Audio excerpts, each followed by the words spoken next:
Sometimes life boils down to one question. Hindi, actually, dalawa. Sa everyday life mo, yung ginagawa mo ngayon, whether it's a business na pinapatakbo mo or yung work mo, gusto mo ba yung ginagawa mo including yung hard parts nun? Then yung second is, nakakagawa ba yun ng difference to someone kahit sa isang tao lang or sa malaking team? Yun yung isa sa mga quotes na sinave ko sa notebook ko. And inayaan ko lang din siyang mag-marinate. Inayaan ko lang din siya mag-marinate. Hindi ko alam kung ano ipoproduce ko sa kanya. Hindi ko alam kung ano yung sasabihin ko para dun sa quote na yun. Pero bibigyan ko ng chance to ngayon. A few months ago, nawalan ako ng trabaho and isa yon sa mga role na, well, matagal ko nang ginagawa yung experience ko na yun. Nagbibuild ako ng relationships, nagdi-deliver ako ng projects, supported team across countries, different countries. Pero, alam niyo yun, yung feeling na gumising ka ng isang araw, then, boom, parang wala ka na kagad trabaho. Wala na akong parang 5-year plan, at least ngayon. Baka bigla na lang siyang bumalik. May mga questions ako sa Ken or sa life ko. Sino ba ako na walang work? Ano yung itsura ng success? Yes, yun pa rin yung question minsan kapag lumalaban ang utak at ang katawan. Magiging okay lang ba ako na wala akong work? And minsan yung talagang kausap mo lang yung sarili mo na did any of what I did, my experience, matters para sa na-experience ko ngayon. Kaya, kaya binalikan ko yung quote na yun kasi ang sa akin, at least sa lens ko, yung kailangan natin, we all just want purpose sa life natin. Kung ano man yung, kung saan man tayong path na mapunta. Pero, alam niyo yun, kapag lahat ng na-experience mo or lahat ng bagay na meron ka dati biglang mawala, yung job mo, yung title mo, yung mga routine mo mag-iiba, ano na lang ang maiiwan para sa'yo. Para sa akin, ito yun. Gusto kong, para sa next job ko at least, gusto ko yung work ko is yung, alam mo yun, magkikare ka and gagawin mo kahit yung mga mahihirap na bagay ng work na yun. Kung may business man, kung may business kayo or kung may business ako ngayon, yes, yung talagang mamahalin mo kahit yung pinakamahirap na part nung pang-araw-araw na ginagawa mo.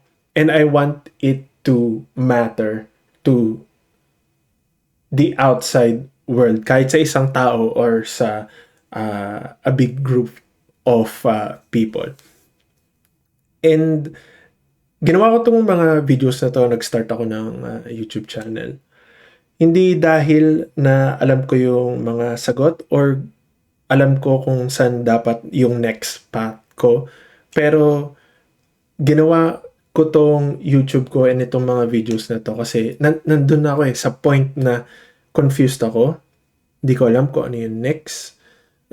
Yung waiting game na paghahanap ng work, ano yung next gig ko, and yung rebuilding process na ako, first time ko na-experience yung job loss, and then ano na yung next for me, ano yung excitement thing na darating pa, and yung buong pagkataong rebuild.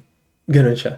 Noong una parang iniisip ko, tama ba itong ginagawa ko? Para naman, parang walang sense. Pero alam niyo yun, may mga tao na yes, kahit na konti lang ang mga nakakapanood ng video ko, yung iba nagme-message na sa'yo napanood namin yung video and I feel the same, magkukwento sila ng experiences or simply by thank you lang. Hey, thanks. Gusto namin yung message no video, nag-resonate sa amin. And yun, alam niyo yun, yung encouragement galing sa ibang tao kahit na hindi mo ka-close.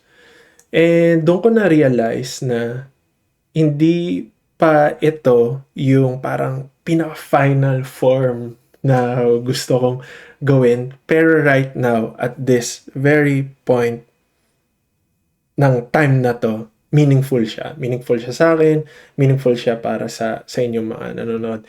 And it's helping me become someone na proud pa rin sa akin. Kahit na may mga struggles ako, merong impact hindi lang sa akin, kundi sa labas din. So kung nandito kayo sa season na to ng loss, yes, kung wala kayo ng trabaho o kung ano man yan, waiting or just searching kung ano yung gusto nyo path, gusto ko lang itanong sa inyo na matututunan nyo bang magustuhan or mahalin yung mga hard parts ng ginagawa nyo na ngayon o yung gagawin nyo pa lang? And naniniwala ba kayo na kung ano yung gagawin mo kahit kahit maliit na bagay lang yan, meron yung effect or magmamatter ba yun to someone kahit sa isang tao lang or in a bigger group? For now, ito yung path ko. Hindi siya perfect.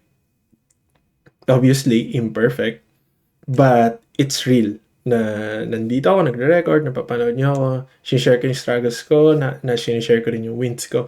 And I'm still walking it. Alam niyo yun, one small video, one job application, one honest moment at a time itong mga videos ko. Doon ko muna iiwanan itong video na to. So, do what you love, even the hard parts. Yes. And do it in a way that it makes someone's world a little better. Yun lang. Yun lang ang hinihingi sa atin siguro ng universe. So, yun naman na ngayon. Share nyo to sa mom nyo, friends nyo, and colleagues nyo. And I'll see you in the next video.